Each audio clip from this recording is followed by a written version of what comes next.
நான் முன்னாள் சட்டப்பேரவை உறுப்பினர். நான் சட்டப்பேரவை உறுப்பினராக இருக்கின்ற பொழுது பாட்டாளி மக்கள் கட்சியினுடைய சட்டப்பேரவை உறுப்பினராக 2006 முதல் 2011 வரைக்கும் நான் தமிழ்நாடு சட்டமன்றத்தில் இருந்தேன்.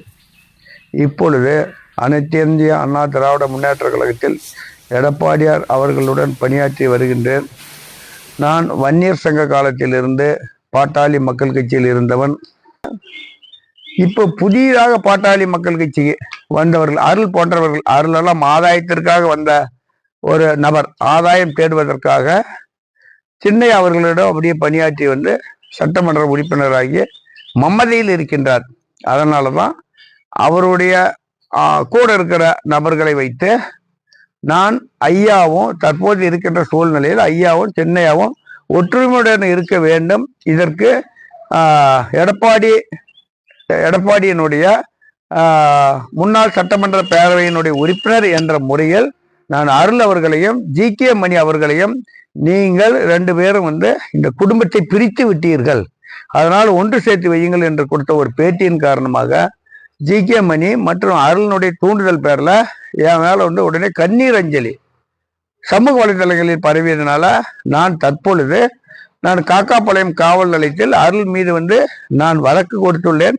அந்த வழக்குக்கு இப்பொழுது முறையாக வழக்கு பதிவு செய்தால் அவர் மீது அவர் செய்த குற்றத்திற்கு குற்ற எண்களில் இவர் மீது வழக்கு பதிய வேண்டும். ஆனால் காவல் நிலையத்தில் இவருடைய செல்வாக்கை பயன்படுத்தி தற்போது சட்டமன்ற உறுப்பினராக இருக்கின்ற காரணத்தால் இன்னும் அவர் மேல வழக்கு பதிவாகல. நான் இன்ஸ்பெக்டர் அவர்களை தொடர்பு கொண்டு கேட்ட பொழுது நான் விசாரித்துக் கொண்டு இருக்கின்றேன் என்று சொன்னார்கள். ஒரு முன்னாள் சட்டமன்ற உறுப்பினரை இழிவுபடுத்தும் வகையில் கண்ணீர் அஞ்சலி போஸ்டர் போட்ட ஒரு நபரை இன்னும் வந்து வழக்கே பதிவு பண்ண மாட்டேங்கிறாங்க. காரணம், இவர்கள் வந்து இந்த கவர்மெண்ட்ல வந்து பாட்டாளி மக்கள் கட்சியை 2ஆ உடைச்சி ஒரு அணியை திமுகவை கொண்டுகிட்டு போறதுக்காக இவரும் ஜி.கே. மணியும் இருக்கிற காரணத்தினால்தான் அந்த வழக்கே பதிவு செய்யப்படவில்லை.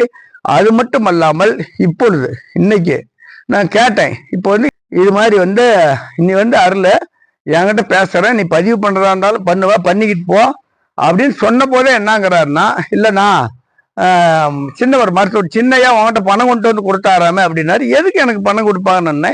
இல்லை நான் அது மாதிரி வாங்க மாட்டார்ல, இப்போ நீ திமுக பணம் வாங்கட்டா சொல்றாங்க தெரியல அப்படின்னு சொல்லும் போதே என்னங்கிறாரு, சேலம் கார்த்தி கொண்டு வந்து கவர் கொடுத்துட்டு வந்தாலாம் அப்படிங்கிறாரு. ஒன்னே ஒன்று சொன்னேன், அருள் இதெல்லாம் பண்ணிக்கிட்டு இருக்காதீங்க, இன்னையும் ஜி.கே. மணியும் வாங்க உட்கார்ந்து பேசுவோம், அந்த குடும்பத்தை ஒன்று சேர்த்து வைப்போம் அப்படின்னு. இல்ல நீ போய் சின்னவர்கிட்ட பனை ஊரில் போய் பேசிட்டு வான்னாரு. ஜி.கே. மணி கூட்டிட்டு வானே. ஜி.கே. மணி வந்து அருள் அவர்களும் ஜி.கே. மணி அவர்களும் உடனடியாக ஐயாவையும் சின்னையாவையும் சேர்த்து வைக்கணும். நம்மளுடைய ஒரே நோக்கம் அதுதான். அதெல்லாம் விட்டுட்டு அதை பண்றோம் இதை பண்றோம், சின்னையாவை திட்டுறது என்ன திட்டுறது, இது மாதிரி கண்ணீர் அஞ்சலி போடுறதெல்லாம் அவங்களுக்கு தான் கெடுதல் என்று கேட்டு விடைபெறுகிறேன். நன்றி, வணக்கம்.